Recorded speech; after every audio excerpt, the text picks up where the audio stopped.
Taliwa sa padayong hangyo o pagpasabot sa kagamhanan sa lalawigan ug syudad sa Sugbo sa pagpasiguro sa kahapsay ug kamalinawon sa syudad subay sa mga kalihukan sa ASEAN Tourism Forum 2026, mipahigayon og caravan rally ang mga supporters ni kanhi Presidente Rodrigo Duterte. Sakay sa ilang motor nga adunay Philippine flag, kusog nga mga busina ang madunggan sa kadalanan sa syudad.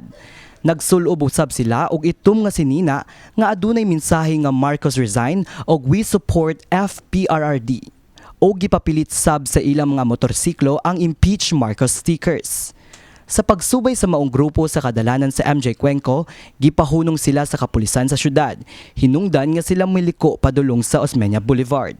Apan sa kadalanan sa Jose L. Briones Street sa Barangay Mabolo, gipaubos sa police custody ang usa sa mga leader sa maong motorcade rally.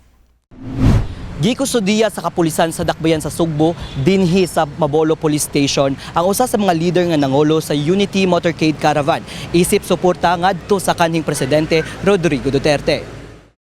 Gipahimugatan sa maong leader nga igo lamang sila nga nagtapok subay sa Batas Pambansa 880 kon Public Assembly Act of 1985. Apan nagkanayon si Cebu City Police Office Director Police Colonel George Elanan nga maisip nga dinakpan ang maong leader.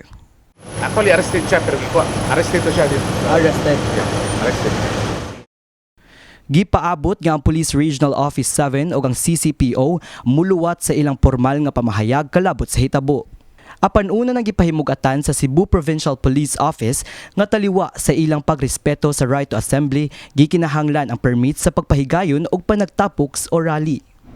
Gani si Gobernador Pamela Baricuatro nga naila isip supporter ni Duterte, una na sab nga mihangyo sa paglikay og mga protesta og pagsaba-saba atol sa pagpahigayon sa ATF 2026 activity sa Sugbo. Sa pagkutlo ning balita, wala pay kumpirmasyon gikan sa grupo o sa kapulisan kung aduna bay permit ang pagpahigayon sa maong motorcade. Usa sa mga nitambong sa motorcade ang kanhi congressman o presidential advisor ni Duterte, si Jacinto Paras nga miingon nga ang ilang pagparada pagpadayag lamang sa ilang constitutional right. Together with former Congressman Mike Defensor, we were just expressing our constitutional rights, no? To express our grievance to the government through motorcade. Padayon sa pagkakaroon og pahinumdom ang kapulisan sa Sugbo sa mga gikinahanglang andamon aron makapahigayon og rally. Sama sa pag-secure og permit, pagpahigayon niini sa saktong lugar, pagpatuman sa peace and order, di pagdala og unauthorized weapons, pagrespeto sa lagda sa kadalanan ug pakikalayon sa mga otoridad. Kini si Mark Armas, alang sa My TV, Cebu.